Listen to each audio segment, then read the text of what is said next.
అనంతపురం జిల్లా డి హీరేహాల్ మండలంలో ఓబులాపురంలో దొంగతనాలకు పాల్పడుతున్న దొంగలను పోలీసులు అరెస్ట్ చేశారు. మైనింగ్లో పాత ముడి ఇనుమును గ్యాస్ కట్టర్స్ ద్వారా కట్ చేస్తున్న 7 దొంగలను అదుపులోకి తీస్తున్నట్టుగా రాయదుర్గం సీఐ వెంకటరమణ తెలిపారు.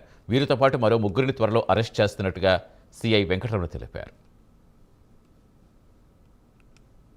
ఓఎంసీ మైనింగ్ ఏరియా పరిధిలో ఈరోజు మాకు రాబడిన సమాచారం మేరకు గతంలో సిబిఆర్సీ చేసిన ఇనుము ముడి ఖనిజంతో పాటు అక్కడున్న జేసీబీలు, హితాచీలు, ఇతర క్వారీ మిషన్లు కూడా ఉండే ఏరియాల్లో కొంతమంది వ్యక్తులు వచ్చి గ్యాస్ కట్టర్లు అండ్ ఆక్సిజన్ సిలిండర్లు ఇవన్నీ తెచ్చి దాన్ని కట్ చేసి వాటిని అక్రమంగా కర్ణాటక తరలించి అమ్ముకుంటున్నారని రాబడిన సమాచారం మా పోలీసులు ఎస్ఐ గారితో పాటు రైడ్ చేయడం జరిగింది.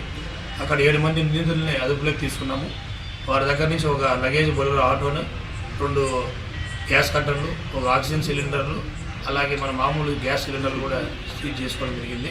వీళ్ళు విచారిస్తే వీరు 7 మంది కలిసి తోరణగల్ సంబంధించిన వాళ్ళని, వీళ్ళంతా కూడా ధర్మసాగం చెందిన వీరేష్ అండ్ ఉచ్చప్ప అనే వాళ్ళిద్దరితో కలిసి ఈ స్క్రాప్ అందరినీ తీసుకుని ముడిసరుకు కూడా బళ్ళారి కర్ణాటక ప్రాంతానికి తీసుకెళ్ళి అక్కడ టన్ను 20,000 చొప్పున అక్కడ బయట అమ్ముకుంటున్నారని మాకు నేర